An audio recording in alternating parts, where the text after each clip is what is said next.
ውድ ነገሮች የአፍሪካ ህብረት መጀመሪያ ሲመሰረት አብሮ የገቡ ነገሮች እነዛ ነገሮች ቅርስ ናቸው። እነዚህ ነገሮች ምን ያህል ተራ ነው የተሸወቸው? ታክሳቸውን ድርጅቱ ነው የሚከፍለው፣ እነሱ አይከፈሉም። ታክሳቸውን የሚከፍለው ድርጅቱ ነው። በአብዛኛው ሂልተን አንድ ክፍል ከገባህ በአንድ የሥራ መደብ በአንድ ደረጃ ላይ ጡረታ ትወጣለህ እንጂ ወደ ሌላ ክፍል ብትማርም የትምህርት ዝግጅትን ቢስተካከል የሥራ ልምድህም የተጠናከረ ቢሆን አትመደብም። እዛው ጡረታ ትወጣለህ ወይ እዛው ትሞታለህ።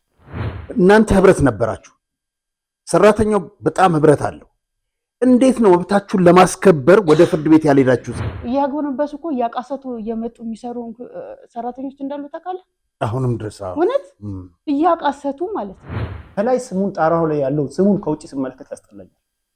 ምክንያቱም በጣም ተንገፍግፌ ነው የወጣሁት ከዛ መስራት፣ በጣም ተንገፍግፌ እግዚአብሔር ሲረዳኝ ነው። እኔ አሁን አላለቅስም፣ ከምሬ ነው ምልክ። በቃ መናገር ስላለብኝ ነው። እኔ አልቅሼ ያለው ለመድኃኒዓለም እሱ ፍርዱን ይስጠው። እሱ በየቤተ ክርስቲያኑ ሁሌም ይሄዳል፣ አገኘዋለሁ። ልክ እንደመጣ በጊዜያዊነት ነበር የተቀጠረው። 100,000 ብር ነበር ይከፈለው የነበረው። እናንተ በወቅቱ ስንት ይከፈላችሁ ነበር? 2 ዓመት እስከሚሞላኝ 4,000 አልሞላውም ነው እያልኩ ያለው። አሁን ለምሳሌ ኢትዮጵያ የሆነ ጠዋት ላይ እያጸዳች ማለት ነው ወድቃለች። እንደዚህ በጀርባዋ ነው ወደቀችው። አሁን ስንት ወር ታክማ ነው የገባችው። እናቶ ሰይፈዲግ በአሁኑ ሰዓት ምንድናቸው ብትል መጥረቢያ፣ የመጥረቢያ እጀታ ታውቃለህ? የመጥረቢያ እጀታ እንጨት ነው። ስለቱ ብቻውን ደን ይጨፈጭፋል። ማን አለ? እጀታ አለ። ፈረንጆቹ እነሱን ተጠቅመው ነው ሰራተኛውን የሚጨፈጭፉ። ብዙ ሰራተኞች እንግዲህ ከመሰቃየት አልፈው እንግዲህ ሲናገሩም በጽዳት ሰራተኞችም የነበሩ በህይወትም የሌሉ ጭምር ስለነሱ ምስክርነት ሲሰጥ ብዙ ሰራተኞች ያሰቃያል። መላኩ ምንድነው የሚያስደስት? አቅም እያለው ልምድ እያለው ሁሉ ሰራተኛ እዛ ጋር በሂልተን ሲስተም ይቀርጻል። ልክ ሲበቃ ግን አይፈልግም። ልክ ሲበቃ ትንሿን ነጥብ የሆነችዋን ሊሆን ይችላል። አንተ እኮ ላይንህ ራሱ የማይታየውን ዙም አድርጎ ያደርገውና በሞባይሉ ይሄ ነገር አለ፣ ይሄ አልጋ ይቀየር ይላል። ከዛ አንተ እጅን ስታነሳ ብትል አስመራጩ ለአንተ እጅ አይሰጥህም። የወያኔ አሰራር ነው ሂልተን ውስጥ የሰፈነው። ልንስል ነው እንትን ያልከኝ ይሄ ነው።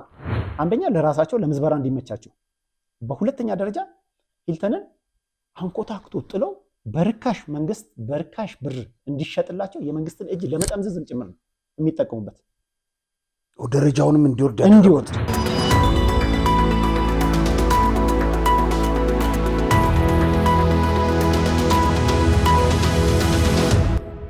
አሁኑኑ ይወስኑ። ልዩ የኢንቨስትመንት እድል በመርካቶ ተክለ ሃይማኖት በወር እስከ 100,000 ብርና ከዚያ በላይ ቋሚ ገቢ የሚያስገኝሉት ድንቅ እድል በአጭር ጊዜ ውስጥ ትርፋማ የሚያደርጉትን የንግድ ሱቅ በልዩ ዋጋና አማራጭ የክፍያ መንገዶች ዛሬውኑ ያዙ። ከግራውንድ ፍሎር እስከ 3ኛ ወለል ድረስ ከ11 ካሬ 22 እና 32 እንደ ምርጫው በ2.7 ሚሊዮን ብር ጠቅላላ ክፍያ እንዲሁም በ640,000 ብር ቅድመ ክፍያ ያገኛሉ። በአንድ ዓመት ጊዜ ውስጥ በ7 ዙር ክፍያ የተመቻቸሉት። በተጨማሪም በፒያሳ ፍሬንድሺፕ ፓርክ እና በአራዳ ፓርክ ፊት ለፊት የሚገኙ ዘመናዊ አፓርትመንቶችን ለመኖሪያም ሆነ ለኢንቨስትመንት እንደ ምርጫው ባለ 2 መኝታ ቤት በ8 ሚሊዮን ብር ጠቅላላ ክፍያ በ10% ቅድመ ክፍያ በ1 ሚሊዮን ብር የግሎ ያድርጉ። ፈጥነው ለሚመጡ ደንበኞቻችን ተጨማሪ ልዩ ቅናሽም ተዘጋጅቷል። ለበለጠ መረጃ 0945 70 3865 ይደውሉልን። ሰላም ጤና ይስጥልኝ ክቡራን ተመልካቾቻችን፣ የዛሬው ፕሮግራም ተጀመረ። ዛሬ ልዩ ፕሮግራም ይዤላችሁ ቀርቤያለሁ። ባለፈው ቃል በገባነው መሰረት 2 የሂልተን እንግዶች ይዤ ቀርቤላችኋለሁ። ብዙ መረጃ አላቸው፣ አብረን እንከታተላለን። ከዛ ፊት መልእክቶች እስቲ እናሰማ። ይድረስ ለአበበችና አርያ፣ በስራችሁ በጣም ደስተኛ ነኝ፣ አመሰግናለሁ። በኢትዮጵያ ሆቴል ዘርፍ የሚሰሩ ሰራተኞች የስራ መብትና ተግዳሮቶች። በኢትዮጵያ በሂልተን ሆቴል ዘርፍ የሚሰሩ ብዙ ሰራተኞች ለኢኮኖሚና ለቱሪዝሙ እድገት ከፍተኛ አስተዋጽኦ ቢያደርጉም አንዳንዶች የስራ መብታቸው የማይከበርላቸው ሁኔታዎችን ይገልጻሉ። ከዚህም መካከል ከመደበኛው ሰዓት በላይ ያለ ስራ ተገቢ ክፍያ አለመኖር፣ የረፍት መብት አለመከበር፣ የስራ ቦታ ጫና፣ የስነ ልቦናዊ የቃል ትንኮሳና የደህንነት ጥበቃ እጥረት ሊካተቱ ይችላሉ። የሰራተኞች መብት በህግ ሊጠበቅ ይገባል። አሰሪዎቹም ሰራተኞቻቸውን በክብር በፍትህና በሰብአዊ ማስተናገድ አለባቸው። በስራ ቦታ የሚፈጸም ማንኛውም የመብት ጥሰት በህግ መፍትሄ ሊያገኝ ይገባል። ስለዚህ የመንግስት አካላት አሰሪዎችና ማህበረሰቡ በመተባበር የሰራተኞች መብት እንዲከበር፣ የስራ ሁኔታዎች እንዲሻሻሉና ማንኛውም የሰብአዊ መብት ጥሰት እንዲከለከል ጥረት ማድረግ አስፈላጊ ነው። የህግ ባለሙያዎች ጉዳዩን ለህግ እንድታቀርቡ ጥሪ እያደረግኩ ፍትህ ለተጎዱ ወገኖቻችን ላለው ከሰላምታ ጋር ቶሞን ጋት አሰፋ ይላል። ሌላው እንግዲህ ክቡራን ተመልካቾቻችን በዚህ በስክሪኑ ላይ የምታዩት የሂልተን ሰራተኛ ሀና ነች። ባለፈው ባቀረብነው ፕሮግራም ላይ በስልክ ሰላምን ከአረብ ሀገር አስገብተን ነበር። ስለሷ ያወራችው ነገር ነበረ። ሀና ደግሞ መልሳለኝ በሚል በቴሌግራም ቻናላችን የላከችውን እንደዚህ ላቅርበው።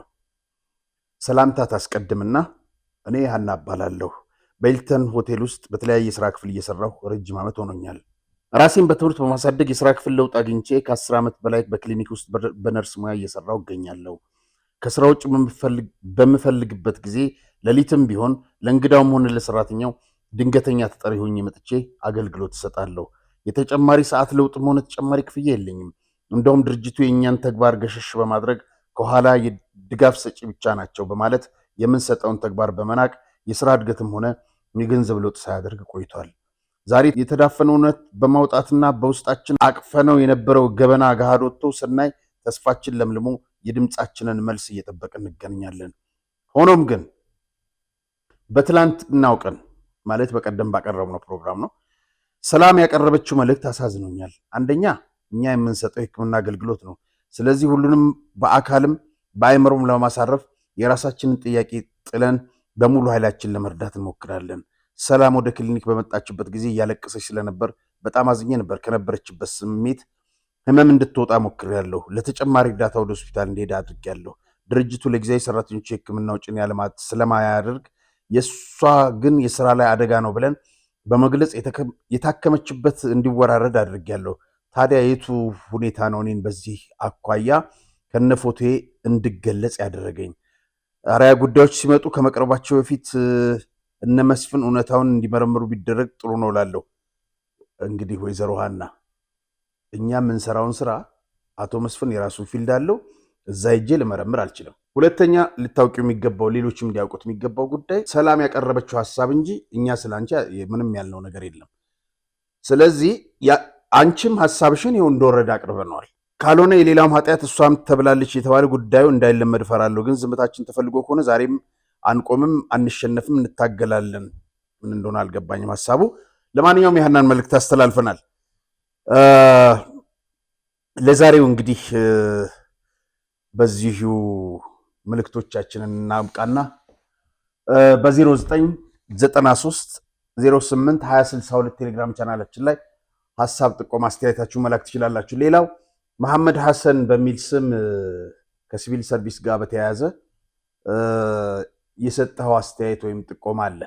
በጠቀስኩት የቴሌግራም ቻናላችን ወይም በስልክ በሚሄደው ስልክ ቁጥርህን ከነስምህ አስቀምጥና መልሰን እንደውልልሃለን። ጤና ይስጥልኝ፣ እንኳን ደህና መጣችሁ። ስምሽንና በሂልተን ስንት ዓመት እንዳገለገልሽ በምን ሙያ ዘርፍ እስቲ ከሱን ጀምር። ስሜ ሳምራ ታሪኩ ነው የሚባለው። ማገለገለው ሂልተን ውስጥ ሃውስ ኪፒንግ ውስጥ ነው የምሰራው የነበረው ማለት ነው። እና ከዚህ በፊት ከኮቪድ በፊት ማለት ነው እንሰራ ነበረ በጊዜያዊነት ማለት ነው። ከዛ ስንት ዓመት ሰራሽ? ቢያንስ እስከ 10 ዓመት።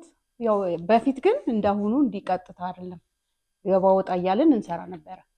ያው ወር እስከ ወር ሳይሆን 15 ቀን ምናምን እያሰሩ ማለት ነው። ኮቪድ ከመግባቱ በፊት ወረቀት ተሰጥቶን ነበር የቅጥር ማለት ነው ልንቀጠር።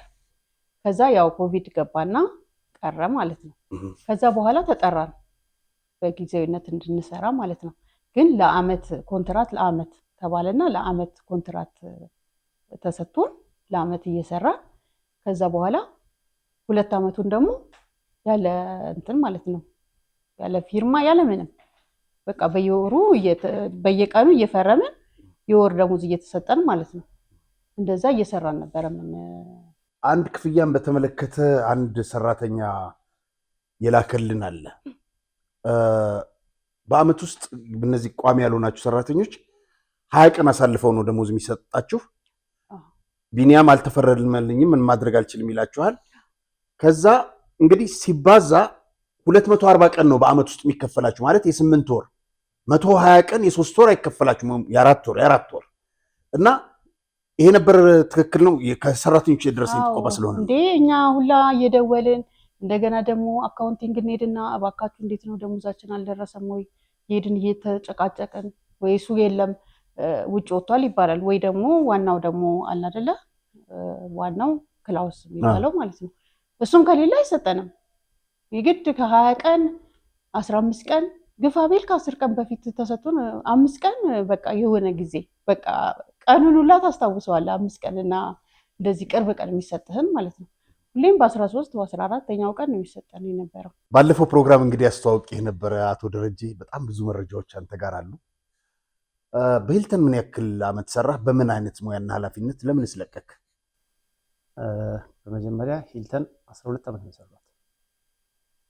በአብዛኛው ሂልተን አንድ ክፍል ከገባህ በአንድ የስራ መደብ በአንድ ደረጃ ላይ ጡረታ ትወጣለህ እንጂ ወደ ሌላ ክፍል ብትማርም የትምህርት ዝግጅትን ቢስተካከል የስራ ልምድህም የተጠናከረ ቢሆን አትመደብም። እዛው ጡረታ ትወጣለህ ወይ እዛው ትሞታለህ። ካልቸው ይሄ ነው። እኔ ላውንደሪ ነው የገባሁት። ላውንደሪ ደረጃ 2 ተቀጠርኩኝ። አንድ ደረጃ አድርኩና ደረጃ 4 ሆንኩኝ። ደረጃ 4 ሆኜ ነው የወጣሁት። በቃ የወጣሁበት ምክንያት አንደኛ ያው እንደ ማንኛውም ሰራተኛ በከፍተኛ ብሶት ውስጥ ሆነህ ነው የምትሰራው። እዛ መስሪያ ቤት ትበደላለህ። አፓርታይድ አለ ከተባለ ደቡብ አፍሪካ አይደለም ያለው። እኔ በዚህ 12 ዓመት ውስጥ ያየሁት አፓርታይድ በትክክል ያለው ሂልተን ውስጥ ነው ያለው። የተወሰኑ ሰዎች ጣሪያ የነካ የኑሮ ደረጃ ላይ ይኖራሉ። አብዛኛው ሰራተኛ ደግሞ ማለት ነው እንደ ደሞዝተኛ ሳይሆን የዕለት ጉርሱን ተቸግሮ፣ እኔ በራሴ ጓደኞቼ የሚደጉሙ ጓደኞች ነበሩ፣ በተለያየ የስራ ክፍል ያሉ አሁንም የሚደጉሙ በቃ ወር ሲመጣ የሚደጉሙ ደሞዝ ሲደርስ ሰው አሁን እሷ ስትል ወደዛ ውስጥ ስሜቴ ወደዛ እየገባ ነበር። ደሞዝ ሲደርስ እኛ ደስ አይለንም። ምክንያቱም ደሞዛችን ከአንድ ነገር አያልፍማ። ድሮ ልጆች ሆነን ወንድሞቻችን፣ አጎቶቻችን፣ ትላልቆቻችን ወር ላይ ደሞዝ ሲመጣ ገና 3 ቀን 4 ቀን ሲቀረው በጣም ይደሰታሉ። ከደሞዛቸው ተርፎ ለእኛ ለትናንሾቻቸው የሆነ ነገር ይላሉ። እኛ እንግዳ ሲመጣ እንደበቃለን። እኛም ፈልጎ ሰው ሲመጣ እዛ ሂልተን ሲመጣ መጋበዝ አንችልም፣ እንደበቃለን። በጣም ዝቅተኛ የሆነ ደሞዝ ክፍያ 459 ብር ነው መጀመሪያ የተቀጠርኩት። 12 ዓመት አገልግዬ ስወጣ 4000 ብር አልሞላም ደሞዝ። ይሄን ይዤ ነው የምሰራው። ግን በክህሎትና በሌላው ነገር እንደውም እነሱ አያስፈልጉም ማለት ትችላለህ። የስራ አመራር ተብለው የተመደቡት ሰዎች ማለት ነው። ምክንያቱም እኔ በሂልተን ካልቸር በጣም ሰራተኛውን እድሜ ዘመኔን የማመሰግነው በጣም ታማኝ ኮሚትድ የሆነ ሰራተኛ ነው። 11 ሰዓት የሚገባ አለ፣ ከሌሊቱ 10 ሰዓት የሚገባ አለ፣ 9 ሰዓት የሚገባ አለ። እነሱ ለጥ ብሎ ተኝተው ቀጥ ለጥ አድርጎ ጠዋት የሚያስፈልገውን ነገር ዴሊቨር አድርጎ ነው የሚጠብቃቸው። ከዛም በኋላ መጥተው ነው እንደገና ወይ ያንኳስሱሃል ወይ የሆነ ነገር ይሉሃል። እንደዛ አይነት ሁኔታ ነው ያለው። የለቀኩት በቃ ይሄ ስላስጠላኝ እንግዲህ መልቀቅ አይደለም ኢንዱስትሪውን የጠላሁት። ሆቴል የሚባለው ኢንዱስትሪ ገብቼ መስራት አልፈልግም። የተሻለ ብር ጓደኞቼ ይጠሩኛል አንዳንድ ቦታ ላይ፣ እኔ ሪኮመንድ አልፈልግም። ምክንያቱም ሂልተን ማለት በሆቴል ኢንዱስትሪ ኢትዮጵያ ውስጥ ፈርቀዳጅ እና ትልቅ ዓለም አቀፍ እንትን የያዘ ሆቴል ነው። እዛ ውስጥ ሆነህ እንደዚህ የምትቸገር ከሆነ ሌላ ቦታ ከዚህ ባሰ ነው። አላቅም፣ ሌላ ቦታ ሰርቼ ስለማላቅ ማለት ነው። ስለዚህ ኢንዱስትሪው ሁላ እንድጠላ ነው ያደረገኝ። የሚገርምህ ነገር በቅርብ ወዳጆቻችን አንዳንድ የሂልተን ሰራተኛ ማህበር እንመስርት ብለው እየደገሱ እዛ ይጠሩን ነበር። በምንም አይነት እዛ ቦታ መገኘት አልፈልግም ነው የምላቸው። ከዛም በፊት ሌሎች ለሆነ ጉዳይ ሂልተን እንሂድ ይሉኛል። ዞር ብዬ ማየት አልፈልግም ተቋሙ። ዞር ብዬ ከላይ ስሙን ጣራው ላይ ያለው ስሙን ከውጭ ስመለከት ያስጠላኛል። ምክንያቱም በጣም ተንገፍግፌ ነው የወጣሁት ከዛ መስራት። በጣም ተንገፍግፌ እግዚአብሔር ሲረዳኝ ነው ሰዎች በአጋጣሚ ወጥተው ሌላ ቦታ ላይ ሪኮመንድ ሲያደርጉኝ ትክክለኛ ማንነቴን የሚያገኙበት። እኔ ራሴ አልችልም ብዬ አምኜ ተቀብዬ ነበር። እዛ እየሰራው እነሱ ጋር እየሰራው በቃ እኔ አልችልም ስለማልችል ነው ብዬ ራሴ አምኜ ተቀብዬ ነበር ያንን ስብዕና ያንን ማንነት። ግን አሁን በምሰራበት ተቋም ላይ ስሰራ እደነቃለሁ። ለካ ሰው ይባክናል፣ እዛ ለካ ሰው ይባክናል። ብዙ የተማሩ ሰዎች እንደ ቀልድ ነው የለቀቁት። እንደ ቀልድ በጣም ደስተኞች ናቸው በዚህም ማለት ነው። እነሱ ምን የሚሉት ቋንቋ አላቸው? ኒው ብለድ ይለዋል። ኒው ብለድ ምንድን ነው ኮንሰፕቱ? ኒው ብለድ ጥሩ ነው፣ ልክ ነው። ትኩስ ኃይል አዲስ ሰው የሆነ ቦታ ላይ ያስፈልጋል። ምክንያቱም ሰው እድሜውን እየጨመረ ሪታየር እያደረገ እየደከመ የሚሄድበት ተፈጥሯዊ ሁኔታ ስላለ፣ ግን ከሱ አይደለም። እነሱ አቅም እያለው ልምድ እያለው ሁሉ ሰራተኛ እዛ ጋር በሂልተን ሲስተም ይቀረጻል። ልክ ሲበቃ ግን አይፈለግም። ልክ ሲበቃ ለምደህ አበላሽተህ አፍርሰህ ሁሉ ነገር ሲገባህና ለድርጅቱ መጥቀም የምትችልበት ደረጃ ላይ ስትደርስ ኒው ብለድ ነው የሚፈለገው። ይሄን ኒው ብለድ ደግሞ ለራሳቸው መጠቀሚያ፣ ለዘመዶቻቸው ማስረጊያ ነው። እነማን ናቸው ይህንን የሚያደርጉት? እንግዲህ መጀመሪያ ጀምሮ ስንመለከት ለምሳሌ ከፋይናንስ ልጀምርልህና ከአቶ ቢኒያም ልጀምርልህና አቶ ቢኒያም ወደ ሂልተን የተቀላቀለበት መንገድ አቶ ሲሳይ ጉርሙ የሚባል የፋይናንስ ዳይሬክተር ነበር። በመጀመሪያ ደረጃ አንድ ሀገር ናቸው፣ የናዝሬት ሰዎች ናቸው። በፊት ግቢ ውስጥ ባለኝ መረጃ አቶ ቢኒያም የጉምሩክ ሰራተኛ ነበር። ከዛ አምጥቶ ሂልተን ካሽየር ላይ እንዲቀጠር ተደረገ። በአጭር ጊዜ ውስጥ ናይት ኦዲተር ሆነ። ናይት ኦዲተር ሆኖ ሲሰራ ያም ሆነ ብሎ ለሱ እንዲመቻችለት ነው፣ እንዲማር የፈለገውን እንዲያደርግ፣ ቀን እንደፈለገ እንዲሆን፣ ማታ ገብቶ የሆነች ነገር አድርጎ እንዲተኛ ነው። ለሌላው ሰራተኛ ይሄ ድል በብዛት አይሰጥም። መማር እንደውም ተደብቀህ ትማራለህ። እንደምትማር ከታወቀ ያሰናክሉ የማይመች። ስለዚህ ለእንደዚህ አይነት ሰዎች እንደዚህ ይደረጋል። ይሄ በሁሉም ማኔጅመንት ያለ ሲስተም ነው። ከዛ በኋላ ይህ ሰውዬ በዚህ ሁኔታ ሆኖ ናይት ኦዲተር ሆኖ በሚሰራበት ጊዜ እኛ ሰራተኛ ማህበር ነበር። ማንኛውም ነገር ፕሮሞትም ስትደረግ ስትቀጣም ግልባጭ ለማህበር ይመጣል። ብዙ የዲስፕሊን ግድፈት አለበት። ብዙ ከባባድ ከስራ የሚያስባሩ ናይት ኦዲተር ሆኖ በሚሰራበት ጊዜ ማለት ነው። ለምን ትሪት ተደረገ ብትለኝ ግን የመጣበት መንገድ በማ በኩል ስለመጣ የሚለው። ስለዚህ ከዛም በኋላ እድሉን ሲያገኝ ራሱ በሚገርም ሁኔታ እሱ ናይት ኦዲተር ሆኖ የጠቅላላ አካውንታንት ሄድ የነበረ ሰው ቦታው ላይ ተመድቦ የሚሰራው እሱን ሰውዬ ለጉብኝት ወደ ውጭ ሀገር ልከውት ሲመለስ ነው ቦታው ላይ እሱን ተክቶ የጠበቁት። ከከፍተኛ መደብ አንድ ጊዜ ትልቅ የስራ መደብ ላይ ማለት ነው። ከዛ በኋላ ያኛው ሰውዬ በጣም ሆነስት የሆነ ሰራተኛ፣ እኔ በግሌ የማደንቀው ሰራተኛ የነበረ ነው። አሁን ደግሞ የሚገርም ነገር እግዚአብሔር ክሶት ትልቅ ቦታ ላይ ነው ያለው። አሁን ይክሳል እግዚአብሔር። ሌሎችም እንደዚሁ በየቦታው እና እንደዚህ አድርገው ሰዎችን ያሰርጋሉ። ከዛ ይመጣሉ ሰዎች። እኔ በቀደም ጓደኞች የመተው ሲያወሩ ነበርና አንተ ስንት ዓመት ለፍተህ ሰርተህ ልምድ አዳብረህ ተምረህ ተዘጋጅተህ የእነሱ ዘመዶች ይመጡና የአንተ አለቃ ይደረጉና እንደገና አሰልጥን ነው የምትባሉ። እንደምትችል ያውቃሉ።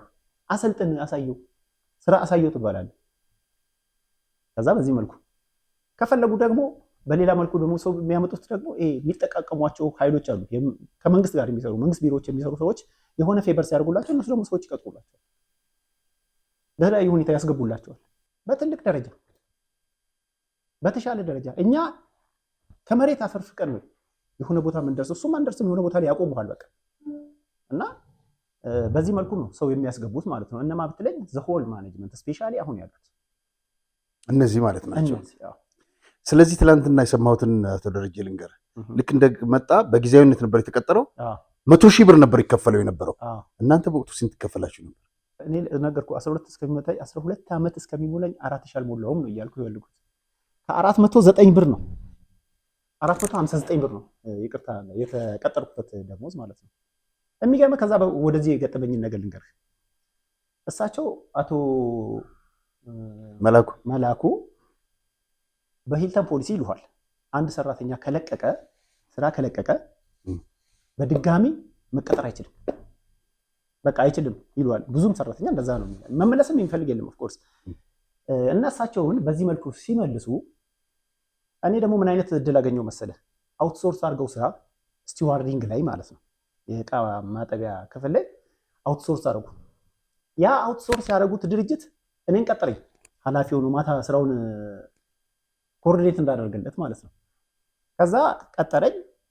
እነሱ መረጃው ተሰጣቸው። እከሌ ከሌ የሚባል ኃላፊ እንልካለን መድበናል ብላም ሲሏቸው እሺ አሉ። መጨረሻ ላይ ሲያጣሩ እኔ መሆኔን አወቁ። እኔ መሆኔን እሱ ተባሮ ነው ኢቭን እኔ ራሴ ሪዛይን አድርጌ የመጣሁት የተሻለ ነገር ስላገኘሁ ሰርቄ አይደለም፣ ተደባድቤ አይደለም፣ በመጥፎ ምግባር አይደለም። የፈለከውን ሰራተኛ ልጠይቅ ትችላለህ። እኔ ተሸላሚ ነኝ፣ በየወሩ ኤምፕሎይ ዘመንዝ ነኝ፣ በየጊዜው የአመቱ ኮከብ ሰራተኛ መባል በጣም ከባድ ማይ 2 ጊዜ አግኝቻለሁ። ያንን እንደዚህ አይነት ሰራተኛ ሆኜ ወጥቼ በዚህ መልኩ የስራ እድል ሳገኝ አይ የቀድሞ ሰራተኛ ነው መግባት አይችልም ብለው ከመንገድ በታክሲ እየመጣሁ ነበር። የማታ ስራ ነበር፣ አዳር ነበር። ተገብቶ ከመንገድ አስመልሰውኛል። ይሄው አዎ ደውዬም ጠይቀዋለሁ። እናንተ አይደላችሁም የቀጠራችሁኝ፣ ሌላ ድርጅት ነው የቀጠረኝ። የመስራት መብቴ ለምንድን ነው የምትነፍጉኝ? እኔ መስራት መብት አለኝ። እኔ ሂልተን አይደለም እየቀጠረኝ ያለው፣ ሂልተን አውትሶርስ ያደረገው ድርጅት ነው አወዳድሮ እየቀጠረኝ ያለው። ቤተሰቤን ሰርቼ ማስተዳደር እንድችል እንኳን ለምንድን ነው እድል የከለከላችሁኝ ብዬ ጠየቅኩት። እኔ አላቅም አለ። እሺ አጣርተህ ንገረኝ፣ ይሄ ይመለከታል፣ ስለሚመለከት አጣርተህ ንገረኝ። አንድ አይደለም 2 3 4 ደውዬለታለሁ ማለት ነው። ነገር ግን በዛው ቀረ ማለት ነው። ስለዚህ ብዙ ሰራተኞች እንግዲህ ከመሰቃየት አልፈው እንግዲህ ሲናገሩም በጽዳት ሰራተኞችም የነበሩ በህይወትም የሌሉ ጭምር ስለነሱ ምስክርነት ሲሰጥ ብዙ ሰራተኞች ያሰቃያል። መላኩ ምንድነው የሚያስደስተው? እንግዲህ ያው እኔ አንድ ደበበ እሸቱ የሆነ የቴሌቪዥን ማስታወቂያ ላይ ሲናገር አንድ መሰማት ማስታወቂያው ላይ ጣል የምትደረግ ነገር ነበረች። እንደዚህ አይነት ነገር ላለማድረግ ሰው መሆን ነው የሚጠበቅብህ፣ ሌላ ነገር አይደለም። ምን ይላል ማስታወቂያው ላይ? አቶ ደበበ እሸቱ ክቡር ዶክተር ነው የሚባለው አላቅም እንትኑን ሰው የሌለለት ሰው ሆነ ተገኝ፣ ሰው በሌለበት እዛ ቤት ሰው የለም። እውነት ለማውራት በእነሱ ሌቭል ሰው የለም። በእነሱ ሌቭል የታች ሰራተኛውና እነሱ ይሄ በሰብአዊነት በሰው ማንነት ማለት ነው ሰማይና ምድር ናቸው። እዛ ያለው ሰራተኛ ታች ያለው ሰራተኛ ተረዳድቶ የማይኖር ቢሆን ኖሮ ኤንቫይሮንመንቱን ለአንድ ቀንም አትቆይበት በእነሱ ሁኔታ። ከታች ያለው ሰራተኛ ሰው መሆን ምን ማለት እንደሆነ መማር እንኳን ያልቻሉ ናቸው። በቃ ይሄ ነው እንጂ ሌላ ምን ቤኔፊት የለም፣ ጥቅም የለም፣ ምን የለም። አንዲት ሰራተኛን ባይዘው ምን እንዳደረጓት ታውቃለህ? ኤልሳ ትባላለች። የአባቷን ስም ረሳው። በጣም ረዥም ዓመት ነው የሰራችው መስተንግዶ ላይ። በ2012 በነበረው ጦርነት ገዳም ሄዳ ወሎ ኪዳነ ምሕረት ቤተክርስቲያን ነበር ገዳም ሄደችው። በአጋጣሚ ጦርነት ተነሳና መምጣት አልቻለች።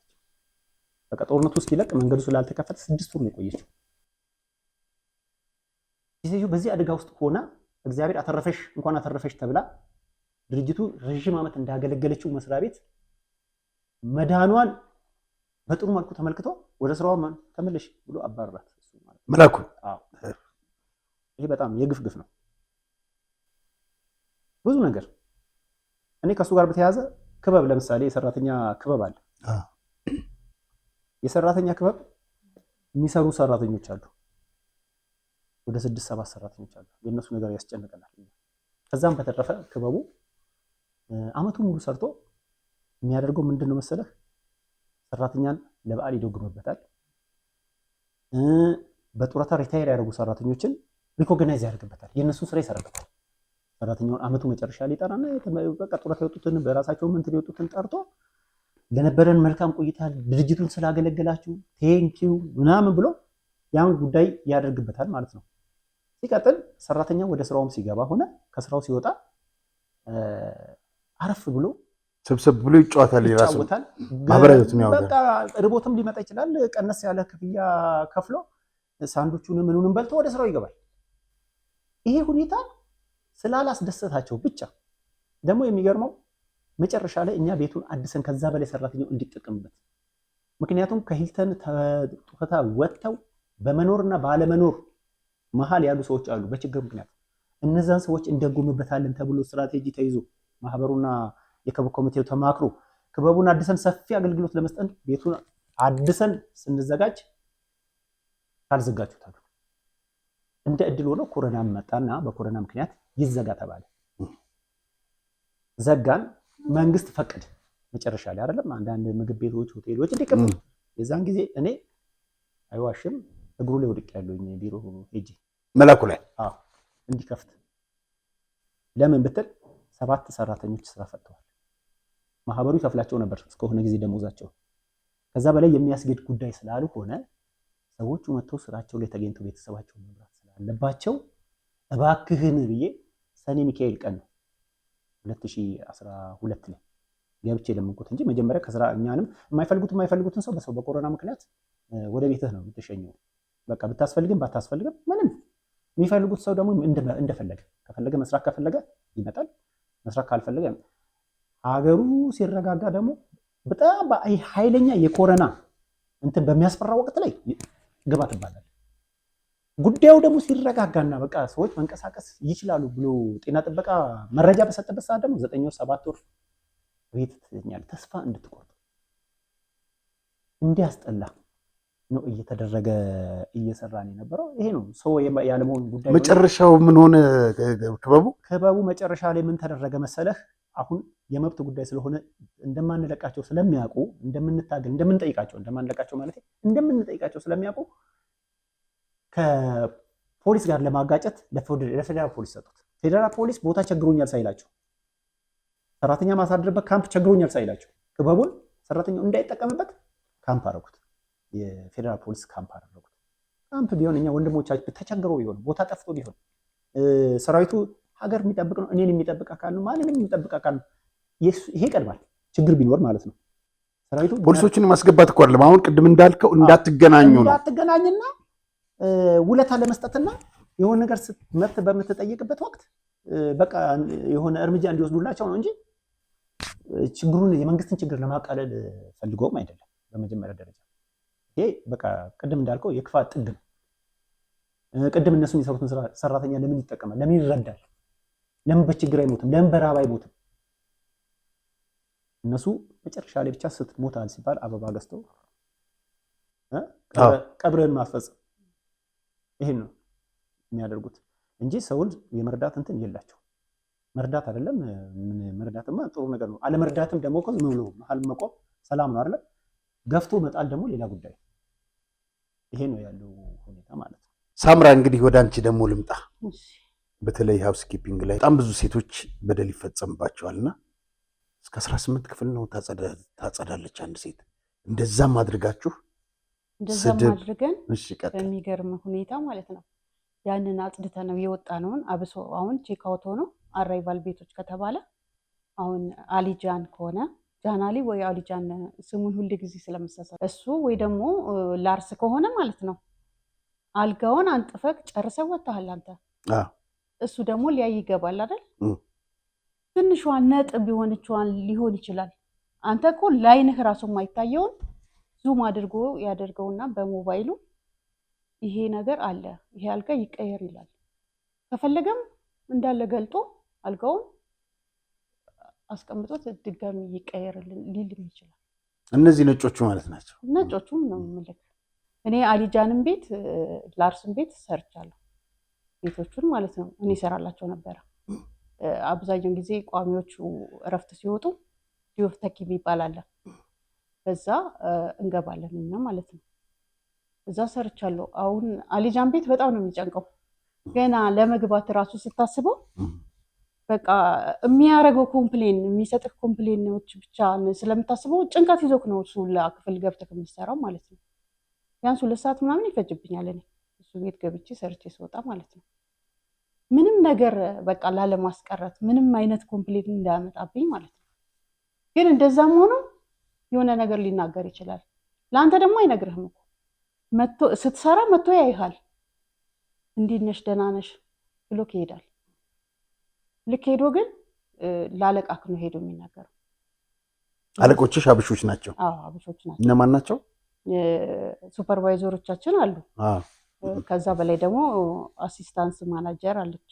አሁን በፊት ደግሞ ኑረዲን የሚባል ነበር። ከዛ በኋላ ሰብለ የምትባል አሁን ለትንሽ ወራት ነው ከእሷ ጋር ከኑረዲን ጋር ግን ብዙ ያው 2 ዓመት ምናምን አብረን ሰርተናል። ከዛ እነሱ ላይ ጮህባቸዋል እሱ። አዎ እናንተም ላይ እነሱ ጋር ይሄድና ኮምፕሌን ያቀርባል። እንዲህ ቦታ ይሄንን ነገር አንሹ ወይንም ደግሞ ይሄንን ነገር ቀይሩ ማለት ይችላል። ካየው ማለት ነው። ግን ለእኔ አይነግረኝም።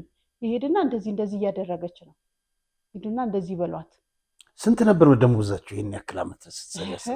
በቀን 240 ብር ነው የሚታሰበው። በሰዓት 8 ብር ሂሳብ 30 ብር ሂሳብ ተብሎ ማለት ነው። ግን አሁን ለምሳሌ 1 ሰዓት ገብተን 9 ሰዓት አይደለም የምንወጣው፣ ከዛም በላይ አልፈን ልንሄድ እንችላለን። ለምን ስራውን ጨርሰክ ጥንቅቅ አድርገክ ነው መሄድ ያለብክ እንጂ ለምሳሌ ፎጣ ሳናስገባ የምንሄድ ከሆነ ኮምፕሌን አለን ጠዋት።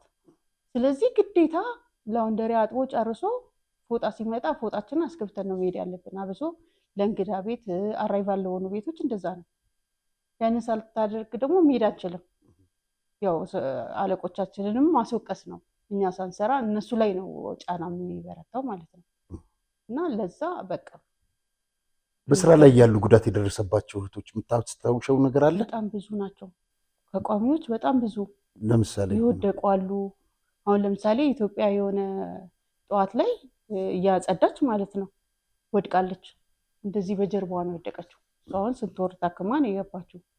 ብዙ ናቸው። እኔ አሁን እንዲህ ነው ብዬ ስማቸውን እንትን ላል እችላለሁ እንጂ በጣም ብዙ ናቸው እየወደቁ ወገባቸው እግራቸው ያልታመመ ሂልተን ውስጥ ሃውስኪፒንግ የለም።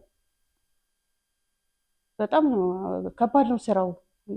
ስልክ አሁን እኔ አረብ ሀገር ሰርቼ ያለው ግን እዚህ ስመጣ በቃ በነፃነት ያው አገሬ ነው ሰርቼ ነፃ ሆኜ ቤተሰቦቼን አይቼ።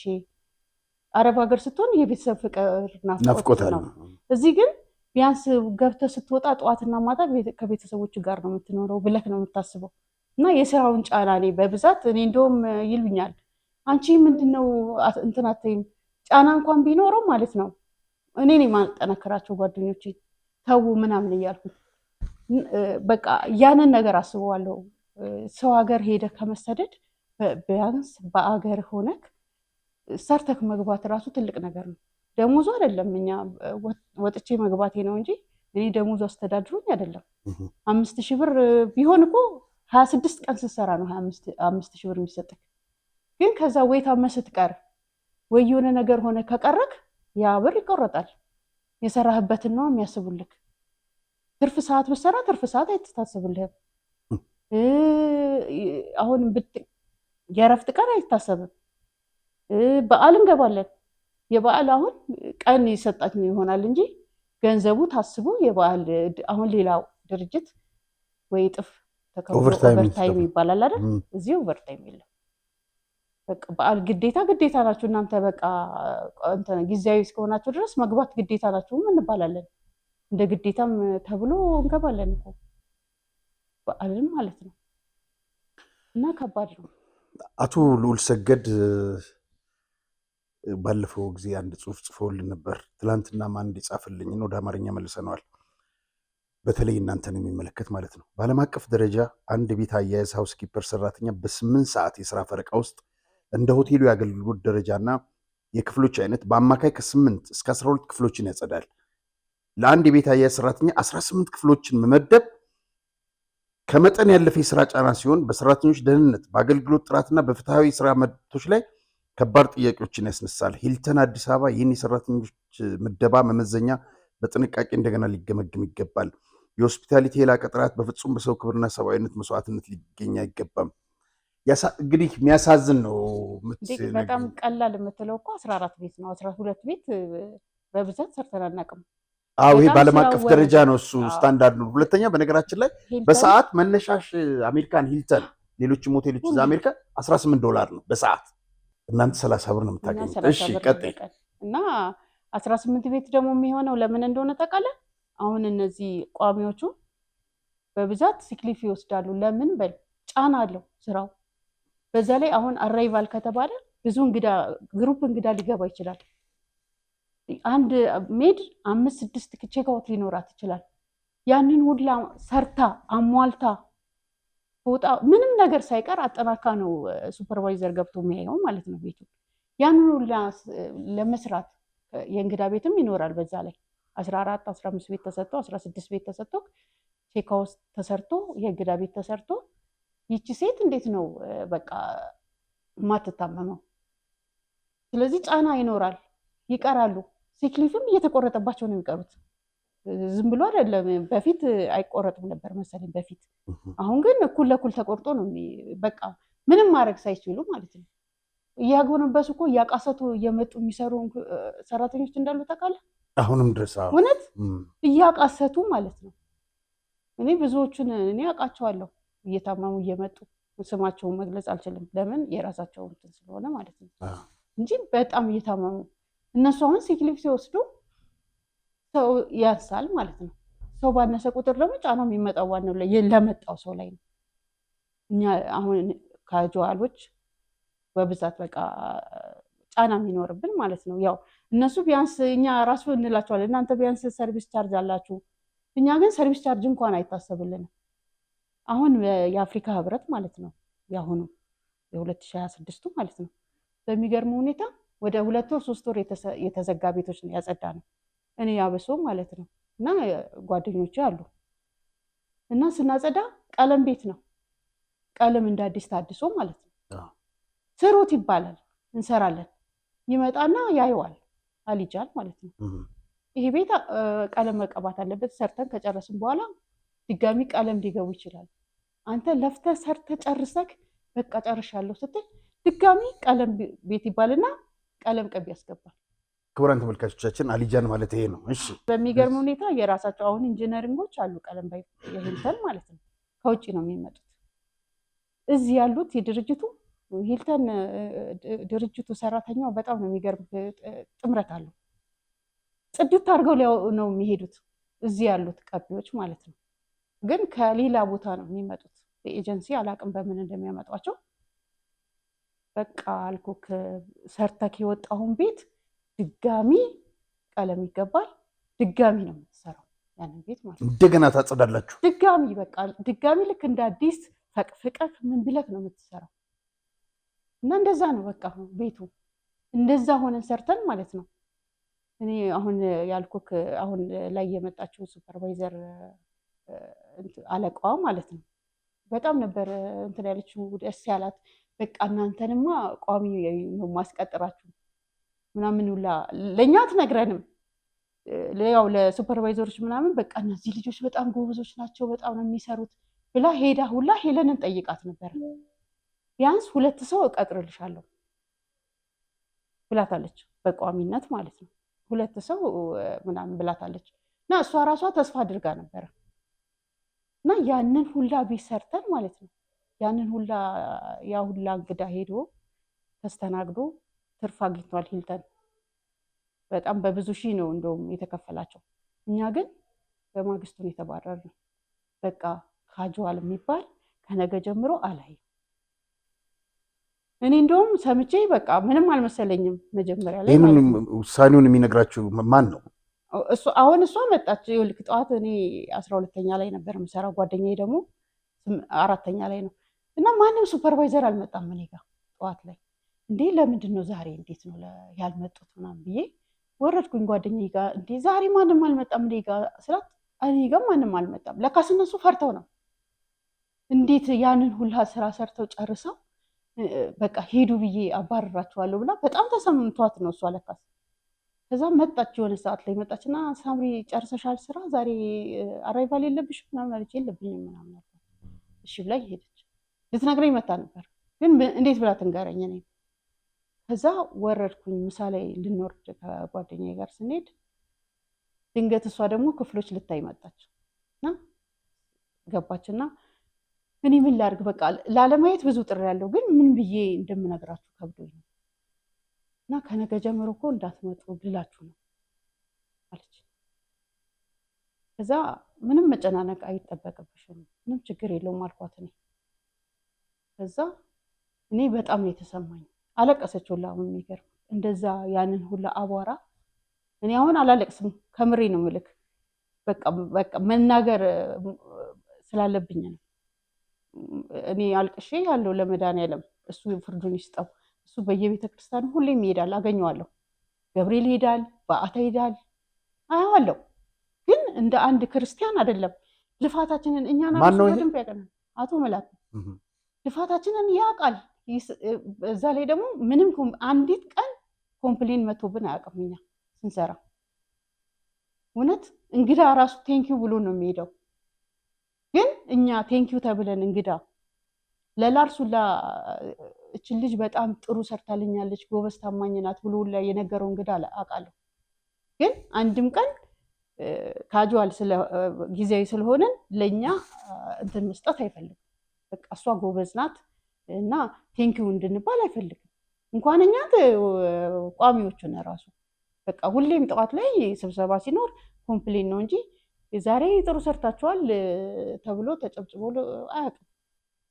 የሚያሳዝን ታሪክ ነው ትነግሪን። ማለት አረብ ሀገርም ቢሆን ሰዎች በኮንትራት ነው በክብር ነው የሚሄዱት። ሰርቻለሁ እኔ የምወዳቸው ቤተሰቦቼ በለው በገዛ ሀገራችሁ ግን ሂዱ ውጡ ግቡ ትባላላችሁ። ሕክምና በነፃ ተሰጥቶ የራስ ቤት ኖሮ ልዩነቱ እኮ አረብ ሀገር እኮ ውጭ ሀገር ነህ ከቤተሰብ አትገናኝም። ያን ሰርተህ ትበላለህ፣ ቤተሰቦችን ትረዳለህ። እዚህ ግን እንሰራለን እንለፋለን፣ ግን ሁለት ዓለም ውስጥ ያለክ ነው የሚመስልክ።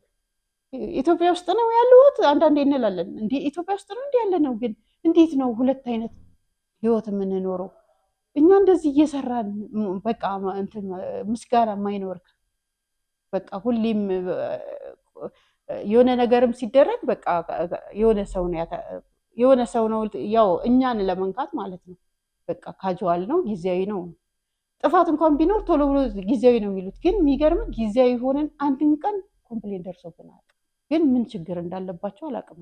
እኔ አሁን እኛ ሰርተናል፣ እዛ ስንሰራ ተፈትነናል። የሆነ ጊዜ ቅጥር ተብሎ ማለት ነው ሁላችንንም ፈተነችን። ከዛ ቢያንስ አለች 5 ነን የተፈተነው፣ ከ5ታችሁ እንኳን 2ታችሁን ወስዳለሁ አለች።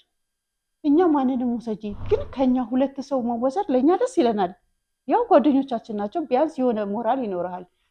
ከኛ ውስጥ 2 ሰው በቋሚነት ቢሄድ ማለት ነው። ጠበቅን፣ ግን በሚገርም ሁኔታ ከውጪ 3 ሰው ተቀጠረ በቋሚነት። አዎ 3 ሴቶች 2 ደግሞ ወንዶች ተቀጠሩ። እናንተ 5ታችሁም አልተቀጠራችሁ? እኛ ምንም ጥያቄም አልተጠየቅንም። በቃ ከዛ እንደውም እንትኖቹ በጣም እየተሰማቸው እነሱ በቃ እናንተ ይዟችሁ ምንም ችግር የለውም በቃ አንዴ ምንም ማድረግ አንችልም። እኛ እዚህ ጋር ልንሰራ ነው የመጣን፣ እንሰራለን። እግዚአብሔርን ወደፊት የሚሰጠንን እያወቅ እንትን እያለን ማለት ነው። የሚያሳዝን ነው። የእናንተን ጉዳይ በተመለከተ ጋዜጠኛ አማን ያቀናበረልን ለሂልተን ሰራተኞች በሙሉ ይህን ይመስላል።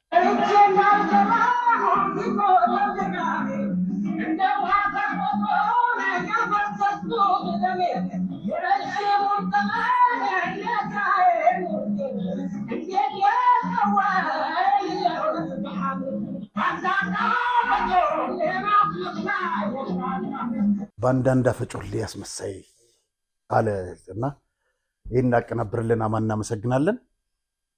የደረሰባችሁ ነገር በጣም የሚያሳዝን ነው። ደረጀ እስቲ ወደ አንተ ልሻገር። በእውነት በጣም የሚያሳዝን ነው የምንሰማው ነገር። ቅድም እንደውም ስትጀምር አፓርታይድ በላይ ነው እዚህ ሂልተን ውስጥ አልክ። እሱን የሚያረጋግጥ ነገር ነው እህታችን እየነገረችን ያለችው። ሌሎችም እህቶች እንደዚሁ እየነገሩን ያሉት ለዚሁ ነው። በነገራችን ላይ አሁንም መድረካችን ክፍት ነው። በሂልተን ጉዳይ ላይ አናቆምም። ስለዚህ በደል የደረሰባችሁ መናገር የምትፈልጉ ጾታዊ ጥቃት የደረሰባችሁ በራችን ክፍት ነው። ዝግጅት ክፍላችን ለሁላችሁም ክፍት ነው። በድጋሚ ይህንን ለማሳሰብ እንወዳለን። ደሬሲ ስለ ሂልተን ደግሞ ቀጥል። በውስጥ የታመቀውን እኔ የቱን ተናገር የቱን እንደምለቅ ራሱ እንትን እያለ ያለው ነገር ቀላል አይደለም። ትልቅ መጽሐፍ መድረስ የሚችል እንትን ያለው እኔ አሁን በመጀመሪያ ደረጃ ራሱ መንግስትን የምጠይቀው ነገር በአንተ ፕሮግራም ላይ ራሱ የቀረበው ነገር እነዚህ ሰዎች ወንጀለኞች ናቸው። 500 እና 600 ሰራተኛ ላይ ነው የዚህ አይነት ግፍ እየፈጸሙ ያሉት። ዋይ እስከዛሬ ለምንድን ነው ያልተጠየቁት? ራሱ በቃ መረጃ አልነበረም ከዚህ በፊት? አዎ አሁን መረጃ ወጥቷል፣ ተገኝቷል። ይሄ ሁላ ሰው ወጥቶ እየተናገረ ነው። ምስክር ነው፣ በቂ ምስክር ነው። በጣም ብዙ ሰው ቀርበው እየተናገረ ነው የደረሰውን ነገር። ዝም መባላቸው በቀደም አቤል መጥቶ ከመጀመሪያው ወደ ሆቴሉ ራሱ ለኢትዮጵያውያን ያለውን ዝቅተኛ አመለካከት ራሱ አለው ብራንዱ ራሱ ሂልተን የሚለው ነገር ራሱ ለምን ብትለኝ ሂልተን ኢንተርናሽናል ኬንያ፣ ግብፅ፣ ኡጋንዳ፣ አረብ ሀገር ሌላው ማለት ለሰራተኛ ደሞዝ የሚከፍለው በዶላር ነው። ኢትዮጵያ ውስጥ ብቻ ነው በብር የሚከፍለው። በዛ ምክንያት ሰራተኛው ለከፋ ድህነት ተጋልጧል። ለከፋ ድህነት $59 ሊሆን ይችላል። እኔ የዛን ጊዜ $459 ብር ሲከፈለኝ ምናልባት ደሞዜ ወይ $459 ሊሆን ይችላል። አላቅም ዓለም አቀፍ እነሱ የሚከፍሉበትን ስታንዳርድ $100 ቢከፈለኝና እስካሁን ድረስ ደሞዜ $300 ቢደርስ የኔ ኑሮ የት ጋር ነበር የሚሆነው? እዚህ ነበር የሚሆነው? አይሆንም። በጣም ይህ ሁሉም ሰራተኛ በዛ ምክንያት ሰራተኞች ጡረታ ሲወጡ ለእርዳታ ነው የሚዳረጉት። አሁንም ድረስ አለ። በፊትም ሰራተኛ ወጥቶ ትንሽ ከታመመ አዋጥን ነው የምናሳክመው። ጡረታ የወጣ ሰራተኛ የሚበላው አልቋል የለውም አዋጡ ነው የሚባለው። አሁንም ድረስ ያለ ጉዳይ ነው። ስለዚህ ራሱ ሂልተን የሚለው እንትን ኢትዮጵያ ውስጥ የሚሰራበት አሰራር ከሌላው ዓለም የተለየ ነው። ደሬ አንዳንድ አስተያየት ሰጪዎች ምን ይላሉ መሰለ፣ እኔም ሀሳባቸውን የምጋራው ማለት ነው። እናንተ ህብረት ነበራችሁ፣ ሰራተኛው በጣም ህብረት አለው። እንዴት ነው መብታችሁን ለማስከበር ወደ ፍርድ ቤት ያልሄዳችሁት? ለምንድን ነው ሰራተኛ ማህበር ውስጥ ጠንካራ ሆኗል? አሁን ሰኔ መስፍን እንደሚታገሉ አውቃለሁ። በጣም ይታገላል። በጣም ከሚጠበቀው በላይ የትግል ጥግ ያለው ነው። ለምሳሌ ምንድን ነው የሚያደርጉት? ቀደም ልጨምርልና አሁን ቀደም የክፍያው ደሞዙ ሁኔታ ላይ በዛ እመጣለሁ። በዛ ውስጥ ስለሆነ ሁሉም ነገር እያለፈ ችግሮች እየተበደሉ ይመጣሉ። በሎካል ከረንሲ መክፈላቸው ሳያንስ ደግሞ እቃ አላቂ እቃ ነው እንግዲህ ሆቴል የሚገዛው ብርጭቆ ነው፣ ሰሃን ነው፣ መጥበሻ ነው። እንደዚህ ለስራ የሚሆኑ ነገሮች ናቸው የሚገዙት። ሊሰበሩና ሊያልቁ የሚችሉ ነገሮች ናቸው የሚገዙት። ያልቃሉ በቃ ጊዜያቸውን ጠብቀው። ሰርቪስ ቻርጅ ላይ ለድርጅቱ በቅጥር ውልህ ላይ 10% ሰርቪስ ቻርጅ ታገኛለህ ይላል። የቅጥር ውል ላይ ያለ ነገር አይነቀስም፣ አይቀነስም፣ አይጨመርም አይደለም። እነሱ ትሮንክ በሚል ስም አስገብተው የብሬኬጅ ለተሰበረ ዕቃ በሚል 3% ነው ምናምን ይቆርጣሉ። ይቆርጡና ያጠራቅማሉ። እንግዲህ ተቋም ነው፣ ትልቅ ኢንዱስትሪ ነው፣ በጀት አለው። እቃዎች ይገዛሉ፣ ይሰበራሉ፣ ይገዛሉ፣ ይሰበራሉ፣ ይገዛሉ። ወይ ቤት ድርጅቱ በጀት ለዛ ዕቃ የሚውለው በጀት በእነሱ ጥቅም እየዋለ ነው፣ ኦር ደግሞ ይሄ ከሰራተኛ የሚቆረጠው ብር ለእነሱ ጥቅም እየዋለ ነው። ኦዲት አይደረግም፣ የት እንዳለም አናውቅም እኛ። አንድ እሱ ነው። ሁለተኛ ሰርቪስ ቻርጃችን ራሱ ሰርቪስ ቻርጅ የሰራተኛው ሰርቪስ ቻርጅ ራሱ ሰራተኛው ኦዲት አያደርጉም፣ አያውቅም። ሰራተኛ ሬቬኑ የወሩን አጠቃላይ ሴልስ ከነገረህ ያ ሰራተኛ አደጋ ላይ ነው። በዛ መሰረት እንጠይቃለን 10%። ለምሳሌ በወሩ መጨረሻ ላይ የተሸጠው ሽያጭ ይሄን ያህል ብር ነው የሚል ፊገር ማህበሩ ካገኘ 10%ን አምጡ ነው የሚላቸው ለሰራተኛ። አይታወቅም፣ ስንት እንደሚሸጥ አይታወቅም፣ ስንት እንደሚሰራ አይታወቅም። ሰራተኛው ሰርቪስ ቻርጁ በትክክል አያውቅም፣ ግን ተወስኖለታል የዚህን ያህል ፐርሰንት ተብሎ። ገቢውንም አያሳውቁትም፣ የት እንደሚሄድም አይታወቅም። አናቅም እንዴ አናቅም፣ ምንም አናቅም። ለሁለት ለሶስት ፐርፐስ፣ አንደኛ ለራሳቸው ለምዝበራ እንዲመቻቸው፣ በሁለተኛ ደረጃ ሂልተንን አንኮታክቶ ጥለው በርካሽ መንግስት በርካሽ ብር እንዲሸጥላቸው የመንግስትን እጅ ለመጠምዘዝም ጭምር ነው የሚጠቀሙበት። ደረጃውንም እንዲወርድ ሪኖቬት ይደረግ ተባለ አይደለም? በ2010-11 አካባቢ ሪኖቬት ከመደረጉ በፊት የነበረው አቋም ይሻል ነበር። ሪኖቬት ሲደረግ ሙዚየም መግባት የሚገባቸው እቃዎች ምናልሽ ተራ ለሚሸጡ ነጋዴዎች በጨረታ ነው የተሸጡላቸው። ለምሳሌ ፈርኒቸር፣ የሆቴል ኢኩፕመንት፣ አልጋዎች፣ የጃንሆይ ቅርሶች፣ ውድ ነገሮች። የአፍሪካ ህብረት መጀመሪያ ሲመሰረት አብሮ የገቡ ነገሮች፣ እነዛ ነገሮች ቅርስ ናቸው። እነዚህ ነገሮች ምናልሽ ተራ ነው የተሸበቸቡት። እኛ እንኳን ሰራተኞች መለመን አይደለም ሽጡልኝ ብሎ ሲላቸው፣ እነዚህ ነገሮች ሲወድሙ ግን እኔን ጨምሮ መስፍንን ጨምሮ ሌሎችም ጨምረን ይሄ ቦርዶች ጋር ሄደናል። እንዲህ እየተደረገ ነው፣ እንዲህ እየተሸጠ ነው። ሪኖቬት ተደርጎ የመጡ እቃዎች ከደረጃ በታች ናቸው፣ እየተሰባበሩ ናቸው። የተሰራው ቤት እየተላላጠ ነው፣ እያፈሰሰ ነው። ይሄ እኮ 3ኛ ፎቅ በቀደም ዕለት ስራ አቁሞ ስራ ሰርቶ ሪኖቬት የተደረገ እኮ የዛን ጊዜ የታደሰ ነው። ሌሎቹም እንደዚሁ በቃ ትንሽዬ ማስተካከያ እየተደረገላቸው ነው እንጂ እነዚህ ነገሮች እየወደሙ ናቸው ብለን ነገር ነን ኦፍ ዩር ቢዝነስ ነው ያሉት። ምን አገባችሁ ነው ያሉት ቦርዶቹ። ሂልተንን በቦርድ እንዲያስተዳድሩ የተመደቡ ኢትዮጵያውያን ቢሮአቸው ድረስ ሄደን ከዛ እኛ ሄደን ስንመለስ ከሌ የሚባል ሰራተኛ መጥቶ ነበር ብሎ ይነግሯቸዋል። ይነግሯቸዋል። መተው ምሳቸውን በልተው ምናምን ተዝናንተው ዋኝተው ሳውና ጂም ገብተው ይመለሳሉ ማለት ነው። ከዛ ውጭ ያለው ነገር ምን እንደሚደረግላቸው በተጨባጭ ባይኔ ስላላየው ማለት ነው። ቅድም ወዳልከው ነጥብ ስመጣ ህብረትና ጥንካሬ እያላችሁ እንዴት ማሸነፍ አልቻላችሁም ስትል በመጀመሪያ ደረጃ ራሱ በመጀመሪያ ችግሩን የሚፈጥሩት የውጋ መሰለ ማህበር ሲመረጥ ነው። ማህበር ሊመረጥ ሲል ምን አይነት ሳቦታጅ ይፈጸማል? አስመራጩ መጀመሪያ በእነሱ አሳይን የሚደረገው ተመራጩም የህዝብ ድምፅ ተመራጩም አሳይን ይደረጋል፣ ቆጣሪው አሳይን ይደረጋል። ከዛ አንተ እጅን ስታነሳ ብትል አስመራጩ ለአንተ እጅ አይሰጥህም። የወያኔ አሰራር ነው ሂልተን ውስጥ የሰፈነው ልንስል ነው እንትን ያልከኝ ይሄ ነው የእውነት። ምክንያቱም ምንድነው በወያኔ ስርዓት የነበረው ነገር ምንድነው? እስካልነካቸው ድረስ እንደውም እነሱ ብትጠቀምም አይነኩህም። የሆነ ነገር የሰራህ ብትሄድ እንኳን አይነኩህም። መብትህን ግን ይደፈጥጣሉ። ሶስት ሆነ መሄድ አይቻልም ብሎ መለስ ዜናዊ ልክ እናንተም ማህበር ምንድነው የሆነ ክበባችሁ ጋር ስትሰበሰቡ እሱንም እንዳፈረሱት አፈረሱት። ምርጫውንም የራሳቸው ሰው እንደዛ ነው የሚያደርጉት። ለምሳሌ አቶ መስፍን እንዳይመረጥ ስንት ዘመን ሴራ ሲሰራ እንደኖረ እኔ በደንብ ነው የማውቀው። መጨረሻ ምን አደረግን መሰለህ? መጨረሻ እሱ መግባት አለበት ብለን በግድ ተነስተን ቆመን እኔና ክብሮም ይባላል የዛው የላውንደሪ ክፍል ሰራተኛ ነው። ስሙን ማንሳት ካለብኝ ይቅርታ ጠይቀዋለሁ። ቅር የሚለው አይነት ከሆነ ግን ቅር አይለውም እርግጠኛ ነኝ። ሄደ አነሳን፣ ጠቆምን። ሲቆጠር ቆመን አብረን ቆጠር። የአቶ መስፍን ድምፅ ሲቆጠር አብረን ቆመን ቆጠርን። አብረን ቆመን ስለቆጠርን መካድ አልቻሉ፣ ገባ። ምክንያቱም ሰራተኛው ይፈልገዋል እንዲታገልለት። ሌሎቹ ምን እያደረጉ ነው የሚወጡት? በቃ አሳይመንት ተሰጥቷቸው ነው የሚወጡት። ወዲያውኑ ከተራ ሰራተኝነት የሆነ ክፍል ኃላፊ ከማህበር ከተመረጡና የነሱን ሚሽን ካሳኩላቸው በኋላ የሆነ ቦታ ይህን የሚያደርጉት እነማን ናቸው? ማኔጅመንት ነው። እነማን?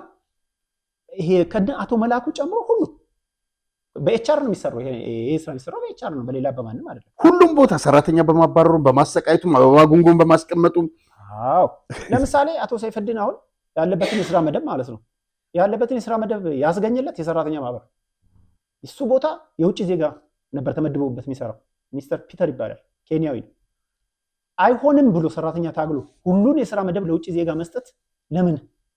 ብቃት ያላቸው አቅም ያላቸው ሰራተኞች እያሉ ለምን ተብሎ ፒተር ተነሳና ማን ቦታው ላይ ተወዳድረው ቦታውን ማን አገኘ? አቶ ሰይፈዲን። እና አቶ ሰይፈዲን ግን በአሁኑ ሰዓት ምንድን ናቸው ብትል መጥረቢያ፣ የመጥረቢያ እጀታ ታውቃለህ? የመጥረቢያ እጀታ እንጨት ነው።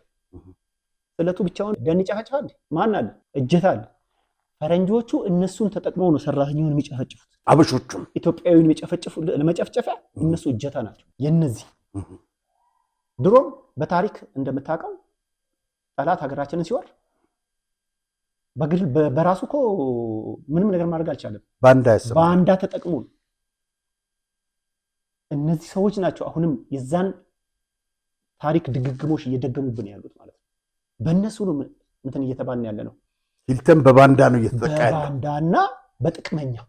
በቃ ቅድም እንዳልኩ አሳይመንት ልክ እንደ ወያኔ ሚሽን ባንዳማ የሚሰማራው ጥቅም ሳይኖር ዝም ብሎ አይሰማራል። ከዚህ ውጭ ደግሞ የነበሩ ሰዎች ነበሩ አሁን የተባረሩ በጣም የሚደንቁ አቅም ያላቸው ችሎታ ያላቸው። ለምን ተባረሩ? እነማን? ስማቸውን ሳልጠራልህ ፖዚሽናቸውን ጠራላለሁ። አንደኛው የፍሮንት ኦፊስ አሲስታንስ ማናጀር ሆኖ እየሰራ በኋላ ዋናው የፍሮንት ኦፊስ ማናጀር ሲለቅ በውክልና ለ2 ዓመት ያን ቦታ ከቨር አድርጎ እየሰራ እዚህ ጋር ቅድም ላሳየኸኝ የሬስቶራንት ማናጀሯ ምናምን አሏል። ለነሱ በራሳቸው ሰዓት ደሞዝ ሲጨምሩላቸው ለዚህ ሰውዬ 12000 ብር ነው የሚከፍሉት። ለምን ያን እንዳደረጉ ታውቃለህ?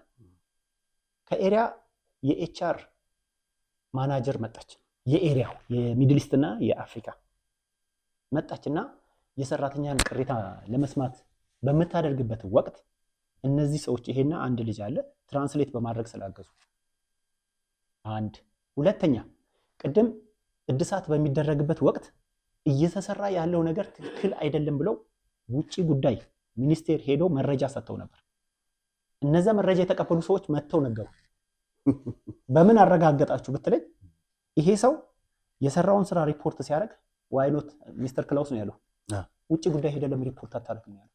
የስራ ሪፖርት ለሱ ሲሰጡ የአንድ ዲፓርትመንት ማናጀር አይደለም አዎ ለሱ አይደል መረጃ ሪፖርት ማድረግ ያለበት ለኔ ሳይሆን ውጪ ጉዳይ ሄደህ ሪፖርት ኢት ሚንስ ምን ማለት ነው ውጪ ጉዳይ እየሄድክ እንደምታቃጥር አቃጥር ያለው በዛ ምክንያት ሄደና ለሌሎቹ እንደጨመራችሁት ሁሉ ለኔም ለምንድን ነው ማትጨምርልኝ ሲለው ስልክህን አጥፋና መጀመሪያ ጠራው ቢሮ ጠራው እሱና አቶ መላኩን ጠራና ስልክህን እዚህ ሚዲያ ውስጥ አስቀምጣት ፍታለ ለምን ለስራ ነው የምታዋራኝ ለምንድን ስልኬን ማጠፋው ድምጽ እንዳይቀዳቸው አለ ደስ የሚያሰኝ ከሆነ ግን ስልኬን አጠፋለሁ ስዊች ኦፍ አደርጋለሁ አለና ያዘና ሲነጋገሩ እንደሚሰራ ሰው አንተ አለው ማናጀር አሲስታንስ ነበር ነብያለሁ ወክሎ እየሰራ ነው ዊዛው ዲፈረንስ ክፍያ እየተከፈለው ማለት ነው ሳይከፈለው እየሰራ ያለን ሰውዬ አንተ ሬስቶራንት ለሬስቶራንት ነው የምትዞር እንጂ ስራህን አሰራም አይ እንዴት በዚህ ጄት ታደርገኛለህ ኦንላይን ገብተህ ሳልት ላይ ገብተህ ሰራተኛ የሰጠኝን መረጃ ማየት ትችላለህ ራሱ ኤችአሩ ሪኮግኒሽን ብዙ ጊዜ ሲሰጠኝ ይሄው እሱ ስዊት ነው እያናገርከኝ ያለው ታውቃለህ ስለዚህ እኔ መብቴን ነው የጠየቅኩት ሳልሰራ አይደለም እየሰራው ነው መብቴን የጠየቅኩት ይለውና ይለያያሉ ሌላው በጣም ሰራተኞች የሚፈናቀሉበት ቦታ ፋይናንስ ዲፓርትመንት በጣም ደማቸውን ሰጥተው ስራ የሚሰሩ እኛ በተለያየ ሽፍት እንገባለን አዳርም እንገባለን አምሽም እንገባለን እነዛ ሰዎች ከሌሊቱ 6 ሰዓት 7 ሰዓት ሲወጡ ነው የምናገኛቸው ቅድም ያልኩህ በቦታው ላይ አቶ ቢኒያም የተመደበበት ሰው ሌሎችም አሉ አቶ ጥላሁን የሚባሉ ታጋይ የሚባሉ ብዙ እነዚህ ሰራተኞች ለድርጅቱ ያላቸው ታማኝነት የሚያስደንቅ ግን እነሱ ጋር የሚፈልገው እንደዚህ አይነት ሰው አይደለም እነሱ ጋር በቃ አጎብዳጅ ከሆንክ ምንም ችሎታ ባይኖርህ ችግር የለም ምንም አይነት ችሎታ ባይኖርህ ምንም አይነት የትምህርት ዝግጅት ባይኖርህ ችግር የለም ለምን በተጨባጭ እነሱ እኔ አሁን የምናውቃቸውም ሰዎች አሉ ለምሳሌ አንድ ጊዜ እንግዳ ከሰሰው ሚስተር ክላውስን ተሳድቦ ሲሰድብ እኮ በጥቁርነት ነው እንጂ እንግዲህ ማለት የሂልተን የጀርባ አጥንት ነው እንግዳ ከሌለ ሂልተን የለም ማንም የለም እንግዳ መከበር አለበት እንግዳ ማክበር አለበት በሱ እሱ ለተራ ሰራተኛ ሮል ሞዴል መሆን አለበት ተሳድቦ አቅም ያለው እንግዳ ነው እሱም ሄዶ ከሰሰ ጣቢያ ሲከስ ቅድም ሬስቶራንት ማናጀሯና ከአንዲት ባለስልጣን ባለቤት ጋር ተመካክረው ክሱ እንዲዘጋ ተደረገ ለዛ መርማሪ ውለታ ተደርጎለት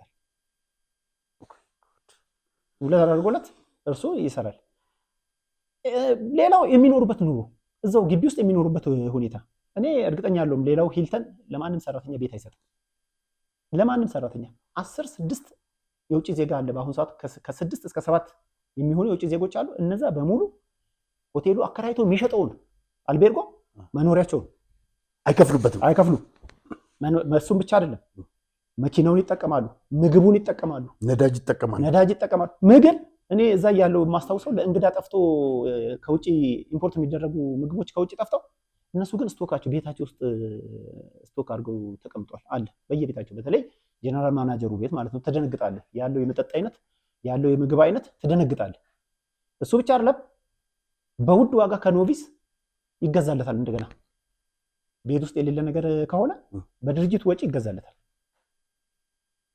ምንም አይነት ለድርጅቱ ኮንትሪቢዩሽን የሌላቸው የነሱ ቤተሰቦች ከሰራተኛው በ100 እጥፍ ይጠቀማሉ እኔ ላውንደሪ ነበር መሰራው ከአንዱ ባለስልጣን ኬስ ውስጥ ከነሱ ማለት ነው ለልጁ የአንድ ተርም የተከፈለበት በሂልተን የተከፈለበት ደረሰኝ 200 ምናምን ሺህ ብር አግኝቻለሁ ምንም ለማህበር ሰጥተናል ምንም ኮንትሪቢዩሽን የለውም ያ ልጅ እዚህ ጋር ኮንትሪቢዩሽን ያለው ደም የሚሰጠው ሰራተኛ በሞትና ቅድም አይታል ወንድማችን ሆስፒታል ተኝቶ ያለው ሌሎችም እንደዚሁ ቅድም እሷ ስትናገር ነበር እንዳይባረሩ የምናደርጋቸው ምንድነው መሰለህ ፈርመው እንዲገቡ ነው አጠገባችን እንዲሆኑ ነው የምናደርገው መብላት እያቃታቸው እያስመለሳቸው እዛው ይውላሉ እነዚህ ሰራተኞች እየተራቡ ጠብታ አስተዋጽኦ የማያደርጉ ሰዎች በሚሊዮን እንግዲህ የአንድ ተርም 200 ሺህ ብር ማለት ስንት ወር ማለት ነው 2 ወር ተኩል አካባቢ ነው 4 ጊዜ ይሄ ብር ይከፈላል 3 ልጅ ካለው ይሄ ይሆንለት ቅድም ለሰራተኛው በዶላር አይከፈልም ብያለሁ እነሱ ግን ኢንተርናሽናል ፔይብል ናቸው። አብዛኞቹ ማኔጀሮች በዶላር ነው ደሞዛቸው። ሂልተን ኢንተርናሽናል ነው የሚከፍላቸው። ታክሳቸውን ድርጅቱ ነው የሚከፍለው፣ እነሱ አይከፈሉም። ታክሳቸውን የሚከፍለው ድርጅቱ ነው። ሰራተኛ ደግሞ ይኸውልህ ቦነሱን እንኳን 100% እንዳያገኝ የአንድ ወር ደሞዙን 100% እንዳያገኝ እቅዱን ይለጥጡታል። በደንብ ይታወቃል ምን ያህል እንደሚሰራ አንድ ተቋም እኮ ማለት ነው። በ2 ዓመት በ3 ዓመት ምን ያህል እንደሚሰራ ያውቃል። አዘ ኢንድ ኦፍ ዘ ይር 50% ነው በቃ ያቀድነው 50% ነው እየሰራ ነው ይሉና ወይ 75% ወይ 50% ከደሞዝህ ቦነስ ይሰጡህና እሱን ታክስ ነው። የእነሱ ግን አመቱ ሙሉ ደሞዛቸው ታክስ ይከፈልላቸዋል። አሜሪካ ነገር እኮ ከዚህ በላይ አፓርታይድ አለ። በጣም አፓርታይድ እኮ ይሄ ነው በቃ። እሱ በነፃ ቢራ ይጠጣል፣ ክትፎ ይበላል፣ ዋሬቨር የፈለገው ምግብ ይበላል። የኔ ቢጤው እዛ ያለው ሰራተኛ ጤፍ ማስፈጫ የለውም ቤቱ። 11 ዓመት ያውም ከህግ ውጭ። ይሄ ሰውዬ አቶ አቤልን ቀደም አቶ አቤል ከሶስት ነበር አለም እንደዚህ እርጎኛል ሰድቦኛል ብለው አንዱ ከገቡት መሀል ነው 5 ወር እንደገባ ነው። 5 ወርን ስገባ ማኔጅመንቱ ነው ማህበሩ ደከመው። በቃ ጠቅላላ ጉባኤ ሰበሰበና እምቢ ብለውናል፣ ምንም ማድረግ አንችልም፣ ይሄው እናንተ እንደምታደርጉት አድርጉ ብሎ ጠቅላላ ጉባኤው ላይ የደረሱበትን ሪፖርት አቀረቡ። እናቱ መስፍንን እና አቶ ሀብቶም እና አቶ ሙልጌታ ስለ አቶ ሙልጌታ መጨረሻ ላይ የምነግርህ ነገር ይኖረኛል ሲለን 5 ሰው ተወከልንና ሄድን ቢሮ ጠየቅነው። ደሞዛችንን ለምን አትሰጠንም? ይሄን ያህል ፐርሰንት የምትለው እኮ የኛ ደሞዝ 100% ብትጨምርልን 2000 ብር ነው አብዛኞቻችን የምንገባው። 200% እንኳን ብትጨምርልን 200 እናንተን አላቃችሁም ምንድን ናችሁ? እንዴት ነው ማታቀል? እኛ ሰርተናል እንደ ይሄ ተቋም እየተንቀሳቀሰ ያለው እንዴት አላቃችሁ ትለናል። ሰደበን ቀጥታ ሄደን ከሰስን ማለት ነው። እሱ ምስክር አድርገን እኛ ከሰሰ፣ እሱ ከሰሰ። ግን የሚያሳዝንህ ነገር ተፈርዶበታል። ቄራ ምድብ ችሎት ነው የተፈረደበት። 150 ብር ነው የተቀጣው። 150 ብር ገብቶ ምንም እንዳልተፈጠረ ስራውን ይሰራል እሱ ማለት ነው። እኛ ግን በዛች ኬዝ ምክንያት ተገፍተን ከስራችን ወጥተናል። ማለት አላባረረኝም፣ ግን እንትን ሰጥቶኛል፣ አግዶናል። ለአንድ ወር አግዶን ከስራም ስንገባ በቃ ይሄ ተስፋ እንድትቆርጥ አይነት ከሱፐርቫይዘሩ ጀምሮ ሚሽን ይሰጥቷል። በደንብ አድርጋ አሰቃዩ፣ በደንብ አድርጋ እንትን በለው፣ በደንብ እንደ ሴኩሪቲ ሲፈትሽ የተለየ አፈታተሽ እንዲፈትሽ ምናምን ትደረጋለህ። እንደዛ ተደርገን አበሻው እንዲያሰቃይ ይልክባል። አዎ 4ታችን ለቀናል። አንድ ልጅ ብቻ ነው ከዛ መሀል ስራ ላይ አሁን ያለው ማለት ነው። ሌሎቻችን ለቀናል። በቃ ለምን እየደረሰብን ያለነው ነገር ከባድ ስለሆነ። ግን ምንድነው ለበጎ ነው። እኛ የሄድንበት ቦታ የተሻለ ቦታ ላይ ነው እንጂ ያለነው ያነሰ ቦታም ላይ አይደለም ያለነው። ሌላ እኮ ሰራተኛ መስሪያ ቤት ትንሽዬ ትርፍ ሲያገኝ የ3 ወር ቦነስ ነው የሚሰጠው። የ3 ወር 100% ታክስ ከፍሎልህ። በጣም ብዙ ታሪክ ነው እንግዲህ በአንድ ክፍል የሚጠናቀቅ አይደለም። በጣም ነው ደሬ፣ በጣም ስሜት ይነካል የምትነግረን ነገር። በጣም ብዙ መረጃ አለ አንተ ጋር። በቀጣይ ደግሞ እንገናኛለን። ክቡራን ተመልካቾቻችን ባለፈው ሳምንት አንድ ቻሌንጅ ጀምረን ነበረ። 10,000 ሰው 100 ብር። ብዙዎቻችሁ እናመሰግናለን። ኦልሞስት ወደ 500,000 ብር ደርሷል። እንሙላት። እኔ ለምሳሌ እዚህ በስክሪኑ ላይ የምታዩቸው በጣም ተሰቃይተው በሂልተን ግፍ ተፈጽሞባቸው ህይወታቸው አልፏል። በእነዚህ ስም በእነዚህ 4 ሰዎች ስም 800 ብር አስገባለሁኝ።